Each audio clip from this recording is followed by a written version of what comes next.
Hello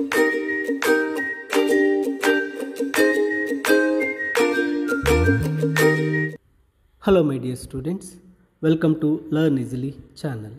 ಈ ಒಂದು ವಿಡಿಯೋದಲ್ಲಿ ನಾವು ಕನ್ನಡದ ಕವಯಿತ್ರಿಯಾಗಿರ್ತಕ್ಕಂತಹ ವೈದೇಹಿರವರು ಬರೆದಿರ್ತಕ್ಕಂತಹ ಮೈ ಮದರ್ಸ್ ಸ್ಯಾರಿ ಈ ಒಂದು ಪದ್ಯದ ಕನ್ನಡದ ಲೈನ್ ಬೈ ಲೈನ್ ಎಕ್ಸ್ಪ್ಲನೇಷನನ್ನು ಕಲಿತಾ ಸಾಗೋಣ. ವೈದೇಹಿರವರು ತಮ್ಮ ತಾಯಿಯ ಸೀರೆಯ ಬಗ್ಗೆ ಬಾಲ್ಯದಲ್ಲಿ ಅವರು ತಾಯಿಯ ಸೀರೆಯನ್ನು ಮಡಚಿಟ್ಟಿರ್ತಕ್ಕಂಥ ಸೀರೆಯನ್ನು ನೋಡಿ ತಮ್ಮಲ್ಲಿ ಮೂಡಿರ್ತಕ್ಕಂತಹ ಭಾವನೆಗಳನ್ನು ಈ ಒಂದು ಪದ್ಯದ ಮೂಲಕ ವ್ಯಕ್ತಪಡಿಸಿದ್ದಾರೆ. ಬನ್ನಿ ಲೈನ್ ಬೈ ಲೈನ್ ಈ ಒಂದು ಪದ್ಯದ ಎಕ್ಸ್ಪ್ಲನೇಷನನ್ನು ನೋಡ್ತಾ ಸಾಗೋಣ. ಇಲ್ಲಿ ಮೊದಲನೇ ಸ್ಟ್ಯಾನ್ಸ ನೋಡಿದಾಗ, there in the wooden box my mother's sari enveloped in white muslin with moth balls. ಈ ಪದ್ಯದಲ್ಲಿ ಹೇಳ್ತಾ ಇದ್ದಾರೆ, ಅಲ್ಲಿ ಒಂದು ಮರದ ಪೆಟ್ಟಿಗೆಯಲ್ಲಿ ನನ್ನ ತಾಯಿಯ ಬಿಳಿ ಮಸ್ಲಿನ್ ಬಟ್ಟೆಯಲ್ಲಿ ಇರ್ತಕ್ಕಂತಹ ಸೀರೆಯನ್ನು ಇಡಲಾಗಿದೆ. ಮರದ ಪೆಟ್ಟಿಗೆಯಲ್ಲಿ ಇಟ್ಟಿದ್ದಾರೆ ಎಂದಾಗ ಅದೊಂದು ಶ್ರೇಷ್ಠವಾದ ಒಂದು ವಸ್ತುವಾಗಿರುತ್ತೆ. ಅದರ ಜೊತೆಯಲ್ಲಿ ಏನು ಮಾಡಿದಾರಪ್ಪ ಅಂದರೆ ಮಾತ್ ಬಾಲ್ಸ್ ಅಂದಾಗ ನುಸಿಗುಳಿಗೆಗಳು ಅಂತ ಕರಿತೀವಿ, ಸೆಂಟ್ ಬಾಲ್ಸ್ ಅಂತ ಹೇಳ್ತೀವಿ, ಅವುಗಳನ್ನು ಸಹ ಆ ಒಂದು ಸೀರೆಯ ಜೊತೆಯಲ್ಲಿ ಇಡಲಾಗಿದೆ. ಏಕೆಂದರೆ ಆ ಸೀರೆ ಯಾವುದೇ ರೀತಿ ಹಾಳಾಗದ ಹಾಗೆ, ಯಾವುದೇ ಕ್ರಿಮಿಕೀಟಗಳು ಅದಕ್ಕೆ ಹತ್ತಿರ ಸೇರದ ಹಾಗೆ ಇರಲಿ ಅಂತೇಳಿ ಆ ಮಾತ್ ಬಾಲ್ಸ್ ನುಸಿಗುಳಿಗೆಗಳನ್ನು ಇಟ್ಟಿದ್ದಾರೆ. Her sense of order is in each one of its folds and the press of her palm. ಆ ಸೀರೆಯನ್ನು ನೋಡಿದಂತಹ ಕವಿಯತ್ರಿಯವರಿಗೆ ತಮ್ಮ ತಾಯಿ ಆ ಸೀರೆಯನ್ನು ಯಾವ ರೀತಿ ಮಡಚಿಟ್ಟಿದ್ದಾರೆ ಅಂದರೆ ಅದು ತುಂಬ ಕ್ಲೀನಾಗಿ ನೀಟಾಗಿದೆ, ತುಂಬ ಆರ್ಡರ್ ಆಗಿದೆ. ಆ ಪ್ರತಿಯೊಂದು ಮಡಚಿರ್ತಕ್ಕಂತಹ ಮಡಿಕೆಗಳು ಸಹ ತುಂಬ ಚೆನ್ನಾಗಿದೆ. And her press Har palm, ಆ ಪ್ರತಿ ಮಡಚಿರ್ತಕ್ಕಂಥ ಪ್ರತಿ ಮಡಿಕೆಯನ್ನು ತಮ್ಮ ಅಂಗೈಯಿಂದ ಒತ್ತಿದ್ದಾರೆ. ತಮ್ಮ ತಾಯಿ ಏನು ಮಾಡಿದ್ದಾರೆ ಅದನ್ನು ತುಂಬ ಒತ್ತಿ ಇಟ್ಟಿದ್ದಾರೆ ಅಂತಕ್ಕಂಥದ್ದನ್ನು ಹೇಳ್ತಾರೆ. ಅಂದರೆ ಅದು ತುಂಬ ಕ್ರಮಬದ್ಧವಾಗಿ, ತುಂಬ ಸೆನ್ಸ್ ಆಫ್ ಆರ್ಡರ್, ತುಂಬ ಪ್ರಜ್ಞೆಯಿಂದ ಇಟ್ಟಿದ್ದಾರೆ ಅಂತಾಗ ಆ ತಾಯಿ ಎಷ್ಟು ಡಿಸಿಪ್ಲಿನ್ ಆಗಿ ಆ ಒಂದು ಸೀರೆಯನ್ನು ಮಡಚಿಟ್ಟಿದ್ದಾರೆ ಅನ್ನೋದನ್ನು ಇದು ತೋರಿಸುತ್ತೆ. ಮುಂದಿನ ಸಾಲುಗಳಲ್ಲಿ, a universe of ironing lies beneath the pillow, teeny pockets of camphor, incense and fragrant roots or perfume. ಅಂದರೆ ಇಲ್ಲಿ ತಾಯಿಯು ಆ ಒಂದು ಸೀರೆಯನ್ನು ಇಸ್ತ್ರಿ ಮಾಡಿದ ಹಾಗೆ, ಅಂದರೆ ಆಗ ಇಸ್ತ್ರಿ ಪೆಟ್ಟಿಗೆ ಇತ್ತ ಇಲ್ಲವೋ ಅದಕ್ಕೆ ಇಲ್ಲಿ the universe of ironing lies beneath the ಪಿಲ್ಲೋನ ಅಂದಾಗ ಒಂದು ತಲೆದಿಂಬಿನಿಂದ ಅದನ್ನು ಪ್ರೆಸ್ ಮಾಡಿರಬಹುದು. ಆ ತಾಯಿ ಎಷ್ಟು ನೀಟಾಗಿ ಅದನ್ನು ಐರನ್ ಮಾಡಿ ಇಟ್ಟಿದ್ದಾರೆ. ಅದರ ಜೊತೆಗೆ ಆ ಒಂದು ಸೀರೆಯ ಜೊತೆಗೆ ಸಣ್ಣ ಕರ್ಪೂರದ ಪಾಕೆಟ್ಗಳು, ಧೂಪ ಮತ್ತು ಪರ್ಫ್ಯೂಮ್ ಬರ್ತಕ್ಕಂಥ ಕೆಲವು ವಸ್ತುಗಳನ್ನು ಸಹ ಅದರ ಜೊತೆಯಲ್ಲಿ ಇಟ್ಟಿದ್ದಾರೆ, ಆ ಸೀರೆಯ ಜೊತೆಯಲ್ಲಿ ಇಟ್ಟಿದ್ದಾರೆ ಅಂತಕ್ಕಂಥದ್ದನ್ನು ಹೇಳ್ತಾರೆ. ನಂತರ my mother's sari tucked in eagerness coupled with the jingling of bangles is the zest to get down to work. ಇಲ್ಲಿ ತಮ್ಮ ತಾಯಿ ಸೀರೆಯನ್ನು ಎಷ್ಟು ಉತ್ಸಾಹದಿಂದ ಮಡಚಿದ್ದಾರೆ ಅಂದರೆ ಆ ಮಡಚಬೇಕಾದ್ರೆ ಆ ತಾಯಿಯ ಕೈಯಲ್ಲಿರ್ತಕ್ಕಂಥ ಬಳೆಗಳು ಜಿಂಗಲಿಂಗ್ ಒಂದು ಸದ್ದುಗಳನ್ನು ಮಾಡ್ತಾ ಇತ್ತು. ಆ್ಯಂಡ್ ದ ಜಸ್ಟ್ ಅಂದರೆ ಉತ್ಸಾಹ, ಆ ಕೆಲಸವನ್ನು ಮಾಡೋಕ್ಕೆ ತುಂಬ ಉತ್ಸಾಹದಿಂದ ತಾಯಿ ಏನು ಮಾಡಿದ್ದಾರೆ ಆ ಸೀರೆಯನ್ನು ಮಡಚಿಟ್ಟಿದ್ದಾರೆ ಅಂತ.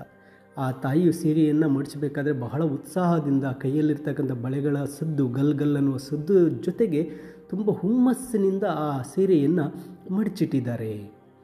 ನಂತರ lines running across the broad pallu, the unbroken bridges of an upright life, keeping all evil at bay, a cane to reprove naughty children.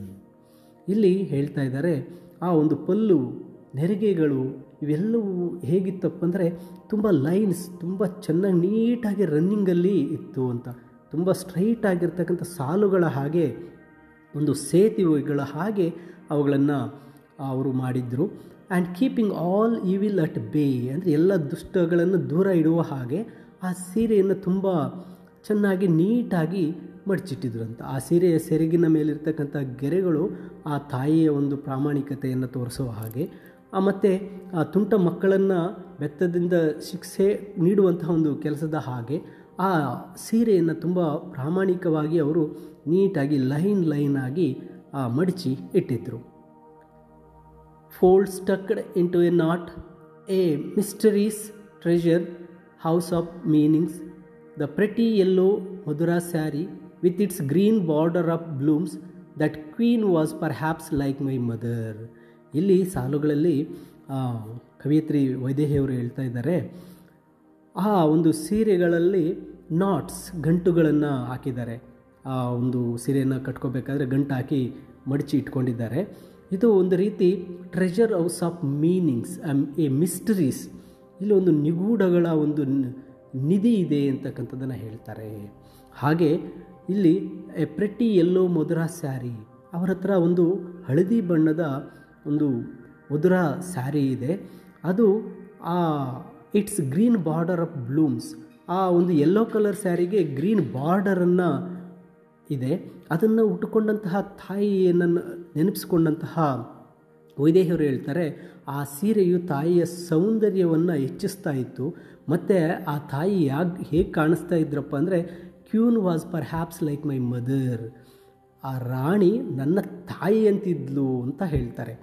ನನ್ನ ತಾಯಿಯ ರಾಣಿ ಅನ್ನೋದಕ್ಕಿಂತ ಅಲ್ಲಿ ಅವ್ರು ಹೇಳ್ತಕ್ಕಂಥ ಮಾತು, ಆ ರಾಣಿಯೂ ಸಹ ಬಹುಶಃ ತಾಯಿಯಂತೆ ಇದ್ಲು, ಅಂದರೆ ನನ್ನ ತಾಯಿ ರಾಣಿಯಂತೆ ಕಾಣ್ತಾ ಇದ್ಲು ಆ ಸೀರೆಯನ್ನು ಉಟ್ಕೊಂಡಾಗ ಅಂತ ಹೇಳ್ತಾರೆ. ನಂತರದ ಸಾಲುಗಳಲ್ಲಿ, endless is my mother sari, the more I wrap it around me, the more it grows, I remember becoming a midget once, trying to measure it, trying to drape it. ಇಲ್ಲಿ ಬಾಲ್ಯದಲ್ಲಿ ವೈದೇಹಿಯರು ತಮ್ಮ ತಾಯಿಯ ಸ್ಯಾರಿಯನ್ನು ಏನು ಮಾಡ್ತಾಯಿದ್ದಾರೆ, ತಾವು ಉಟ್ಕೊಳ್ಳೋದಕ್ಕೆ ಅಥವಾ ಸುತ್ತಕೊಳ್ಳೋದಕ್ಕೆ ಟ್ರೈ ಮಾಡಿದ್ದಾರೆ.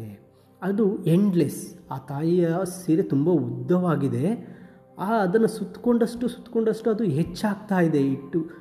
The more it grows, when I wrap it around, ನಾನು ಸುತ್ತೋದಕ್ಕೆ ಹೋಗ್ತಾ ಇದ್ದಂಗೆ ಆ ಸೀರೆ ಹೆಚ್ಚಾಗ್ತಾ ಇತ್ತು.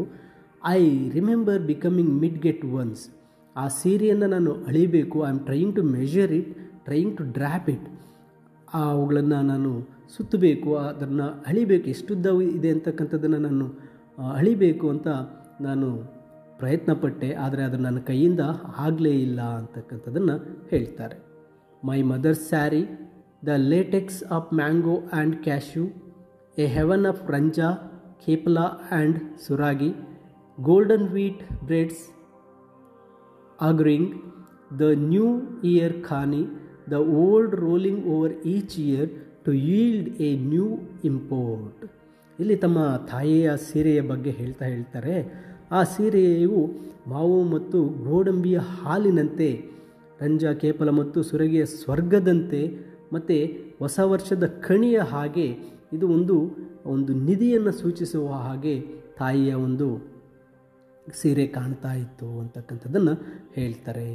ನೋಡಿ, ಪ್ರತಿ ವರ್ಷ ಹೊಸದು ಬರುವ ಹಾಗೆ ಇಲ್ಲಿ ಸಹ ಈ ಹಳೆಯದು ಅಂತಕ್ಕಂಥದ್ದು ಹೋಗಿ ಹೊಸದು ಬರುವ ಹಾಗೆ ಆ ತಾಯಿಯ ಸೀರೆ ಸಹ ಹೊಸ ಒಂದು ಸೀರೆಯಲ್ಲಿ ಬರ್ತಾ ಇತ್ತು ಅನ್ನೋದನ್ನು ಹೇಳ್ತಾರೆ. My mother sari with stars all over its body, shields those in distress from rain or shine, it glows uniquely in the darkness. ಇಲ್ಲಿ ನನ್ನ ತಾಯಿಯ ಸೀರೆಯ ಒಂದು ಉಪಯೋಗದ ಬಗ್ಗೆ ಹೇಳ್ತಾ ಇದ್ದಾರೆ. ನನ್ನ ತಾಯಿಯ ಸೀರೆಯ ಆ ಸೀರೆಯ ಮೇಲೆಲ್ಲ ಏನಿತ್ತು, ನಕ್ಷತ್ರಗಳಿತ್ತು. ಈ ಸೀರೆ ಒಂದು ರೀತಿಯಾಗಿ ರಕ್ಷಣಾ ಕವಚದಂತೆ ಇರ್ತಾ ಇತ್ತು. ಯಾವಾಗ ಮಳೆ ಬಂದಾಗ ಅಥವಾ ಬಿಸಿಲಿಗೆ ಆ ಸೀರೆಯನ್ನು ರಕ್ಷಣೆಯಾಗಿ ಉಪಯೋಗಿಸ್ಬೋದಾಗಿತ್ತು. ಅದರ ಜೊತೆಗೆ ಆ ಸೀರೆಯು ಕತ್ತಲಲ್ಲಿ ಹೊಳಿತಾ ಇರ್ತಾ ಇತ್ತು. It glows uniquely in the darkness, ಕತ್ತಲಲ್ಲಿ ಆ ಸೀರೆಯು ಹೊಳಿತಾ ಇತ್ತು. ಆ ಸೀರೆಯಿಂದ, ತಾಯಿಯ ಸೀರೆಯಿಂದ ರಕ್ಷಣೆ ಪಡಿಬೋದಾಗಿತ್ತು ಮಳೆ ಬಿಸಿಲಿನಿಂದ. ಅದ್ರ ಜೊತೆಗೆ ಅದರಲ್ಲಿರ್ತಕ್ಕಂಥ ನಕ್ಷತ್ರಗಳೆಲ್ಲ ಕತ್ತಲಿನ ಸಮಯದಲ್ಲಿ ಅವು ಹೊಳಿತಾ ಇತ್ತು ಅನ್ನೋದನ್ನು ಹೇಳ್ತಾರೆ. My mother sari of voile or handloom with a small dream of silk, when the dream came true, father was no more, she wears it now but the dream is gone. ಇಲ್ಲಿ ನಮ್ಮ ತಾಯಿಯ ಒಂದು ಸೀರೆ ಒಂದು ಕೈಮಗ್ಗದಿಂದ ಮಾಡಿರ್ತಕ್ಕಂಥ ಒಂದು ಸಣ್ಣ ರೇಷ್ಮೆಯ ಕನಸಿನ ಹಾಗೆ ಒಂದು ಸಣ್ಣ ರೇಷ್ಮೆಯನ್ನು ಸೇರಿಸಿ ಮಾಡಿದ್ದಾರೆ. ಅಲ್ಲೊಂದು ಕನಸು ಇತ್ತು. ಆದರೆ ಆ ಸೀರೆಯನ್ನು ನಮ್ಮ ತಾಯಿ ಹುಟ್ಟಾಗ ತಂದೆ ಇರಲಿಲ್ಲ. ಅವಳು ಈಗ ಅದನ್ನು ಧರಿಸ್ತಾಳೆ. ಆದರೆ ಆ ತಂದೆ, ಆ ತಂದೆಗೆ ತನ್ನ ತಾಯಿ ಸೀರೆ ಕಟ್ಟಿಕೊಂಡು ತೋರಿಸ್ಬೇಕಾಗಿರ್ತಕ್ಕಂಥ ಆ ಕನಸು ಅಂತಕ್ಕಂಥದ್ದು ಮಾಯ ಆಗಿದೆ. ಇಲ್ಲಿ ತಾಯಿಯ ಸೀರೆ ಕೈಮಗ್ಗದ ರೇಷ್ಮೆಯ ಸೀರೆಯ ಒಂದು ಕನಸನ್ನು ಕಂಡಿದ್ಲು. ಆ ಕನಸು ನನಸಾದಾಗ ಅಂದರೆ ತಾಯಿಗೆ ಒಂದು ರೇಷ್ಮೆಯ ಸೀರೆಯನ್ನು ಉಟ್ಕೊಳ್ತಕ್ಕಂಥ ಕನಸು ನನಸಾಗಿದೆ, ರೇಷ್ಮೆ ಸೀರೆಯನ್ನು ತೊಗೊಂಡಿದ್ದಾಳೆ. ಆದರೆ ಆ ತಾಯಿ ಅದನ್ನ ಈಗ ಉಟ್ಟುಕೊಂಡಾಗ ಧರಿಸಿದಾಗ ಆ ಕನಸು ಮಾಯ ಆಗಿದೆ. ಅಂದರೆ ಅದನ್ನ ನೋಡೋದಕ್ಕೆ ತಂದೆ ಇರಲಿಲ್ಲ, ಆ ಸೀರೆಯನ್ನು ತಾಯಿಯನ್ನು ನೋಡೋದಕ್ಕೆ ತಂದೆ ಇರಲಿಲ್ಲ ಅಂತಕ್ಕಂಥ ನೋವನ್ನು ವ್ಯಕ್ತಪಡಿಸ್ತಾಳೆ. There my mother's old Udupi weaver sari, look at me from where it hangs, I unfold it and envelop myself in it, uttering with a long sigh the word Amma, a word that remains forever fresh, however worn with use. ಇಲ್ಲಿ ತಮ್ಮ ತಾಯಿಯ ಒಂದು ಸೀರೆ, ಹಳೆಯ ಒಂದು ಉಡುಪಿಯಲ್ಲಿ ನೇಕಾರರು ನೇಯ್ದು ಮಾಡಿರ್ತಕ್ಕಂತಹ ಒಂದು ಸೀರೆಯಾಗಿತ್ತು. ಆ ಸೀರೆಯನ್ನು ತಾಯಿ ಉಟ್ಟುಕೊಂಡು ಬಂದಾಗ ಅಮ್ಮ ಅಂತಕ್ಕಂಥ ಪದವನ್ನು ಈ ಕವಿಯತ್ರಿಯವರು ಹೇಳ್ತಾ ಇದ್ದಾರೆ. ಆ ಅಮ್ಮ ಅಂತಕ್ಕಂಥ ಪದ ಎಷ್ಟು ಬಳಸಿದ್ರೂ ಸಹ ಅದು ತುಂಬ ಒಂದು ಉತ್ಸಾಹಭರಿತವಾಗಿದೆ. ಮತ್ತು ಆ ಪದವನ್ನು ಎಷ್ಟು ನಾವು ಹೇಳಿದ್ರೂ ಸಹ ಅದು ಪದವು ಶಾಶ್ವತವಾಗಿರುತ್ತೆ ಮತ್ತು ಅದು ಫ್ರೆಶ್ ಆಗಿರುತ್ತೆ ಅಂತಕ್ಕಂಥದ್ದನ್ನು ಹೇಳ್ತಾ ಇದ್ದಾರೆ. ಇಲ್ಲಿ ಆ ತಾಯಿ ಆ ಸೀರೆಯನ್ನು ಉಟ್ಟು ಬಂದಾಗ ಆ ಸೀರೆಯಲ್ಲಿ ತಾಯಿಯನ್ನು ನೋಡಿದಂಥ ಕವಿಯತ್ರಿ ಅಮ್ಮ ಅಂತ ಕರೀತಕ್ಕಂಥ ಪದಗಳು ಫ್ರೆಶ್ ಆಗಿರುತ್ತೆ, ಎಂದಿಗೂ ಸಹ ಅವು ಮಾಸೋದಿಲ್ಲ, ಆ್ಯಂಡ್ ಅವು ಎಂದಿಗೂ ಸಹ ಶಾಶ್ವತವಾಗಿರುತ್ತೆ ಅಂತಕ್ಕಂತಹ ಮಾತನ್ನು ಕವಿಯತ್ರಿ ವೈದೇಹಿಯವರು ಈ ಒಂದು ಪದ್ಯದ ಮೂಲಕ ಹೇಳ್ತಾ ಇದ್ದಾರೆ. ಮೈ ಮದರ್ಸ್ ಸ್ಯಾರಿ, ಈ ಒಂದು ಪದ್ಯವನ್ನು ತನ್ನ ತಾಯಿಯ ಸೀರೆಯ ನೆನಪಿನಲ್ಲಿ ತಾಯಿಯ ಬಗ್ಗೆ ಈ ಸಾಲುಗಳನ್ನು ವೈದೇಹಿಯರು ಬರೆದಿರ್ತಾರೆ. ಈಗ ಈ ಒಂದು ಕನ್ನಡದ ಸಾರಾಂಶವನ್ನು ಕೇಳಿದ್ದೀರಾ. ಹಾಗೆ ಇಂಗ್ಲೀಷ್ನ ಒಂದು ಸಮರಿಯ PDF ವಿಡಿಯೋದ ಡಿಸ್ಕ್ರಿಪ್ಷನಲ್ಲಿ ನೀಡಿರ್ತಾನೆ, ಡೌನ್ಲೋಡ್ ಮಾಡಿಕೊಳ್ಳಿ. ಈಗ ಇಂಗ್ಲೀಷ್ ಸಮರಿಯನ್ನು ಓದಿ ನಿಮಗೆ ತಪ್ಪದೇ ಈ ಒಂದು ಪದ್ಯ ಸಂಪೂರ್ಣವಾಗಿ ಅರ್ಥ ಆಗುತ್ತೆ ಅಂತ ತಿಳಿಸುತ್ತಾ, ಹೆಚ್ಚಿನ ವಿಡಿಯೋಗಳಿಗಾಗಿ ತಪ್ಪದೇ ಲರ್ನ್ ಈಸಿಲಿ ಚಾನಲನ್ನು ಸಬ್ಸ್ಕ್ರೈಬ್ ಮಾಡಿ ಅಂತ ಹೇಳ್ತಾ ಎಲ್ಲರಿಗೂ ಧನ್ಯವಾದಗಳು.